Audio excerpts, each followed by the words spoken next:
움직이는 게 안 움직여. 네. 내가 그걸 확인했어.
하나도 신경하심으로 신앙 고백하시겠습니다. 전능하사 천지를 만드신 하나님 아버지를 내가 믿사오며 그 외아들 우리 주 예수 그리스도를 믿사오니 이는 성령으로 잉태하사 동정녀 마리아에게 나시고 본디오 빌라도에게 고난을 받으사 십자가에 못 박혀 죽으시고 장사한 지 사흘 만에 죽은 자 가운데에서 다시 살아나시며 하늘에 오르사 전능하신 하나님 우편에 앉아 계시다가 저리로서 산자와 죽은 자를 심판하러 오시리라. 성령을 믿사오며 거룩한 공예와 성도가 서로 교통하는 것과 죄를 사하여 주시는 것과 몸이 다시 사는 것과 영원히 사는 것을 믿사옵나이다. 아멘.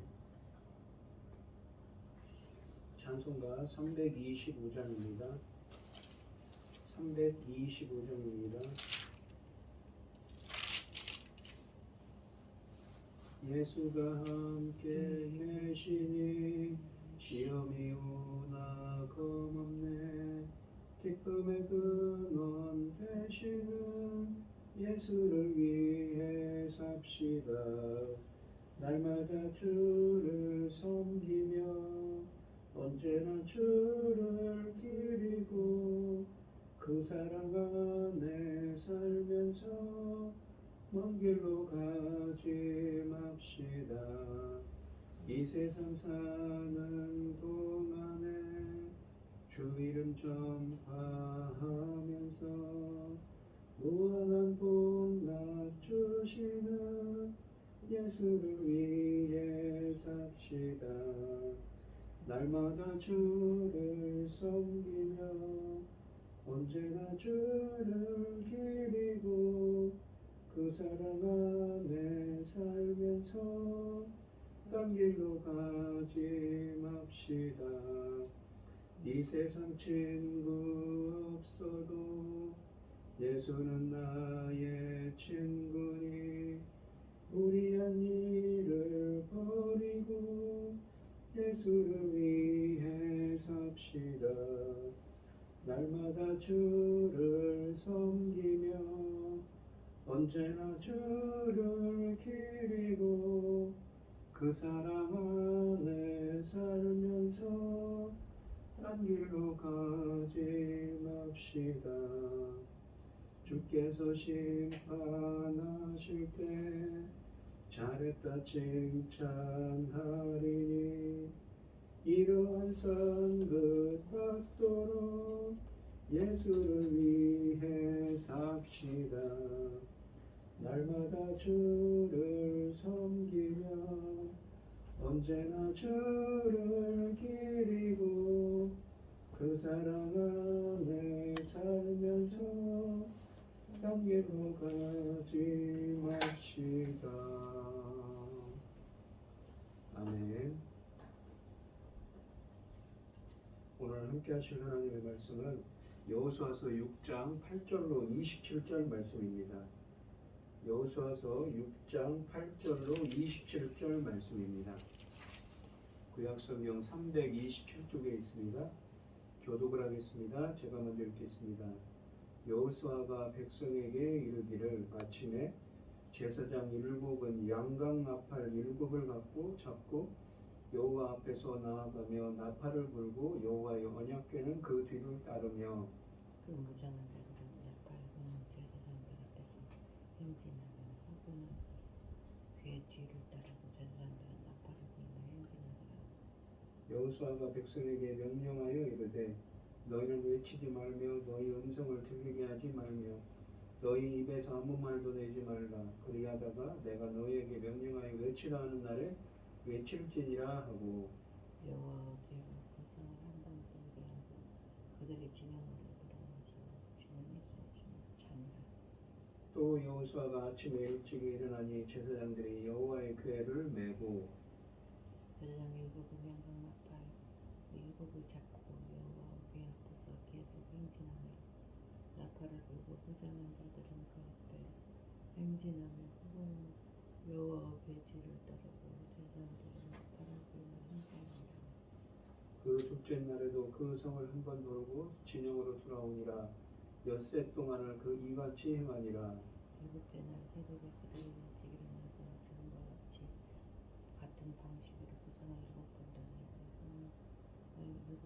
우리는 그날뿐이었더라. 일곱 번째 제사장들이 나팔을 부를 때에 여호수아가 백성에게 이르되 외치라 여호와께서 너희에게 이 성을 주셨느니라. 이 성과 그 가운데 있는 모든 것은 여호와께서 온전히 바치되 기생 라합과 그 집에 동거하는 자는 모두 살려주라. 이는 우리가 보낸 사자들을 그가 숨겨주었음이니라. 너희는 온전히 바치고 그 바친 것 중에서 어떤 것이든지 취하여 너희가 이스라엘 진영으로 바치는 것이 되게 하여 고통을 당하게 되지 아니하도록 오직 너희는 그 바친 물건에 손대지 말라. 은금과 동철 그들은 다 여호와께 구별된 것이니 그것을 여호와 옷간에 드려지니라 하니라.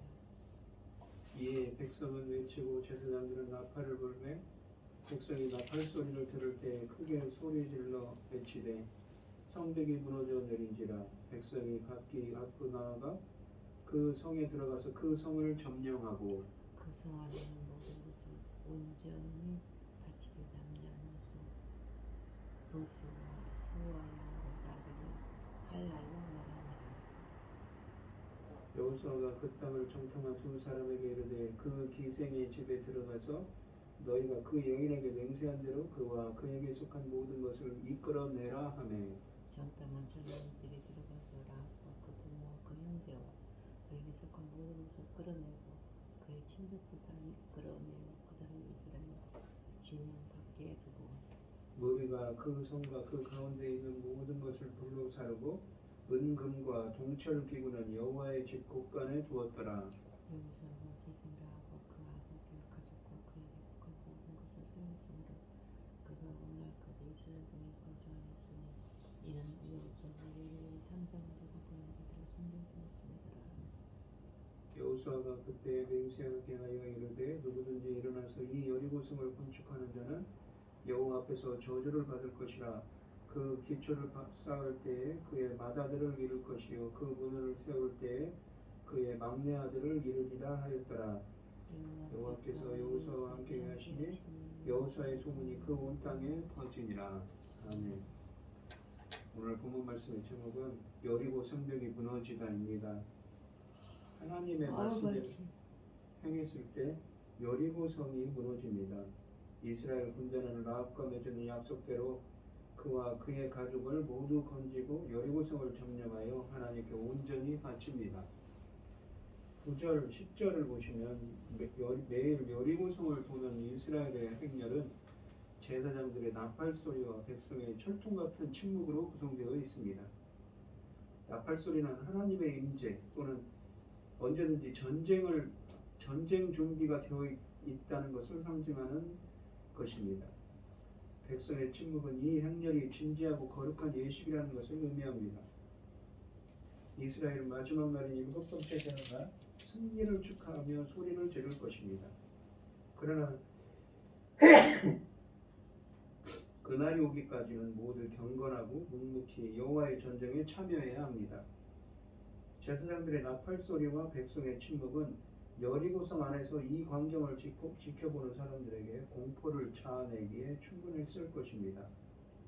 본문이 성벽이 무너지는 일을 하나님의 사역으로 묘사해 나가는 것은 성벽이 무너져 내리는 모습을 설명하는 일에서도 포착됩니다. 여리고성 사건의 클라이막스는 당연히 성벽이 허물어지는 순간이라고 생각할 수 있습니다. 그만큼 이 순간을 학수부대하면서 기다려왔기 때문입니다. 그러나 본문의 관점에서는 그렇지 않습니다. 20절에 보시면 성벽이 무너지는 순간을 별다른 설명도 없이 간단히 성벽이 무너져 내린지라로 간단하게 요약합니다. 여호수아와 이스라엘 사람들은 1절부터 7절 말씀까지의 하나님이 지시하신 규례대로 모든 것을 8절, 9절, 10절에서 행했습니다. 그들의 순종은 여호와께서 원하시는 대로 법궤가 여리고성을 돌게 했습니다. 여리고성의 함락은 지금 처음부터 끝날 때까지 하나님이 하신 일로 이해되어야 합니다. 이스라엘은 하나님이 홀로 하시는 사역을 지켜보았을 뿐입니다. 첫째 날의 모든 것을 하나님의 명령에 따라 성공적으로 일을 수행한 이스라엘은 12, 13, 14절을 보시면 그 다음 날에도 그렇게 했다고 되어 있습니다. 그리고 7일째 되던 날 그들은 동이 트자마자 일어나 성을 7바퀴 돌았습니다. 성을 7바퀴째 도는 순간 16절에서 여호수아가 명령을 내렸습니다. 외쳐라, 여호와께서 너희에게 이 성을 주셨느니라. 그는 또한 성과 성 안에 있는 모든 것에는 진멸이 선포된 상태이니 모두 하나님께 제물로 드리라는 명령도 곁들였습니다. 한글 성경에서 온전히 바치되라고 되어 있는 말은 히브리어로 헤렘이라고 되어 있는데 진멸을 의미하는 말입니다. 그리고 진멸을 뜻하는 말입니다.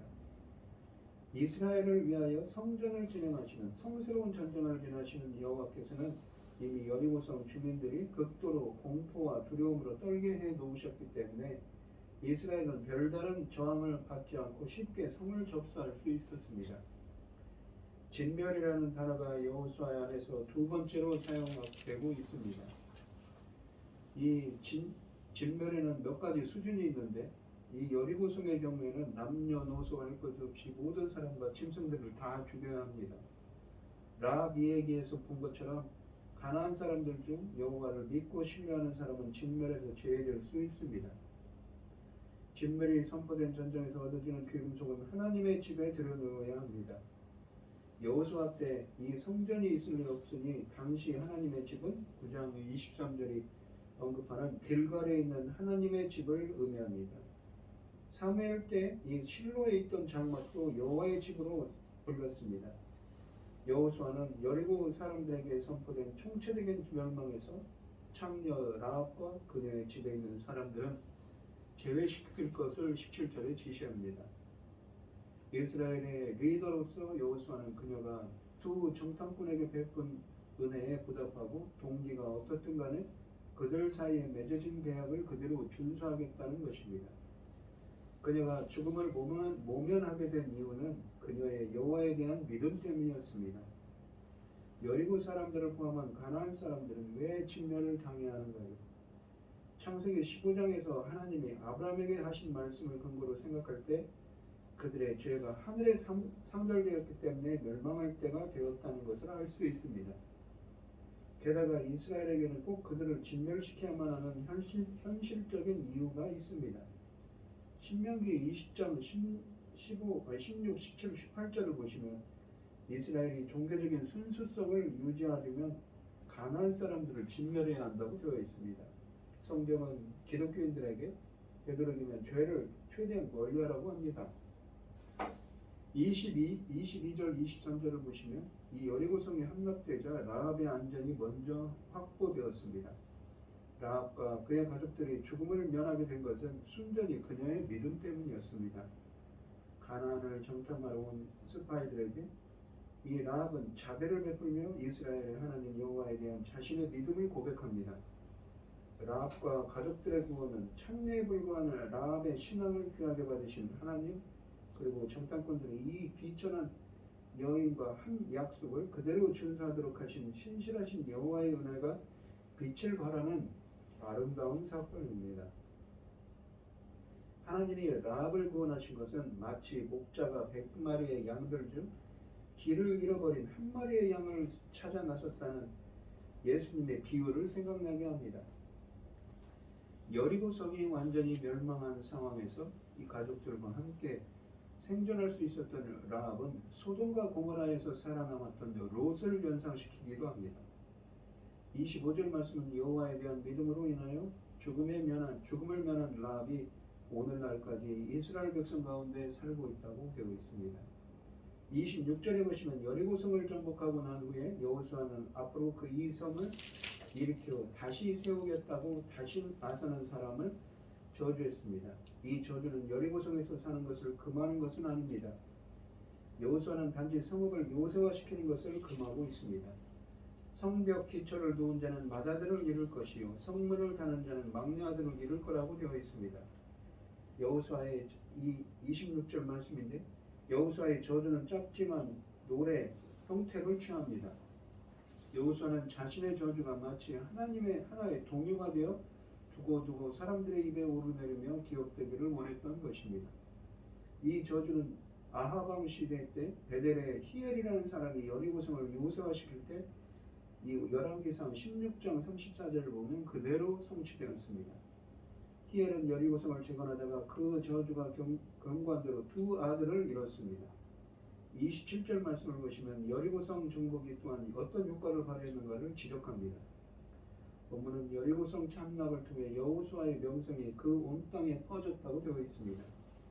여호수아는 하나님의 축복 아래 모세의 후계자로 세워졌습니다. 백성은 자신들이 모세를 신임하고 두려운 것 같이 여호수아를 두려워하고 신임했습니다. 이 사건이 있기 전까지 여호수아서를 읽어내려가는 우리들 마음속에도 질문이 있을 수 있습니다. 여호수아가 과연 이 백성을 이끌고 가나안 땅을 정복할 만한 지도자인가? 본문은 이 질문에 대하여 확실하고 긍정적인 답을 제시합니다. 즉 여리고 사건은 여호수아의 지도력을 입증해주는 사건이기도 한 것입니다. 오늘 본문 말씀을 보시면 여리고성이 멸망할 때 라합과 그의 가족은 목숨을 건집니다. 믿음의 선택이 그의 가족을 헤렘에서 진멸에서 건져낸 것입니다. 라합은 이방인이라도 믿음으로 하나님의 백성이 될 수 있음을 보여주는 본보기입니다. 즉 라합 한 사람으로 인해 그와 그의 가족의 구원을 받은 것이지요. 우리들도 이 한 사람이 가족의 구원을 위해 혹은 신앙 공동체 회복을 위해 내가 보여줄 믿음의 행동은 무엇일까요? 우리들도 오늘 이 시간 간절히 기도할 때 우리들도 라합처럼 그 한 사람이 한 공동체를 살리고 한 국가를 살렸습니다. 우리들도 라합 같은 믿음의 사람이 되어서 우리의 공동체를, 우리 가족들을 정말 구원할 수 있는 믿음의 사람들이 되게 해달라고 간절히 기도하는 여러분들이 되시기를 바랍니다. 기도하겠습니다. 하나님 아버지 감사합니다. 라합 한 사람으로 인해 라합의 가족들이 구원받은 것처럼 저희들이 속한 공동체, 저희들이 속한 우리 가족이, 우리 공동체가 정말 구원받을 수 있도록 어떤 어려움이 있더라도 구원받을 수 있도록 주님 라합과 같은 믿음을 주시옵소서. 이 모든 말씀 거룩하신 예수님 이름으로 기도합니다. 아멘. 하늘에 계신 우리 아버지여, 이름이 거룩히 여김을 받으시오며 나라의 마옵시며 뜻이 하늘에서 이룬 것 같이 땅에서도 이루어지이다. 오늘날 우리에게 일용할 양식을 주옵시고 우리가 우리에게 죄 지은 자를 사하여 준 것 같이 우리 죄를 사하여 주옵시고 우리를 시험에 들게 하지 마옵시고 다만 악에서 구하옵소서. 대개 나라와 권세와 영광이 아버지께 영원히 있사옵나이다. 아멘. 오늘 주신 말씀 가지고 기도할 때요, 우리에게도 라합과 같은 믿음을 주셔서 우리 공동체를 살리고 가족을 살리고 온 나라를 살릴 수 있는 은혜가 함께 달라고 기도하시고, 어려움을 당하신 분들과 각자 기도점을 가지고 주여 삼척하시면서 통성을 기도하도록 하겠습니다. 주여, 주여, 주여. 아버지 하나님 감사합니다. 오늘 하루도 라합과 같은 사람들이 될 수 있도록 주님 인도하시고 기도해 주시옵소서.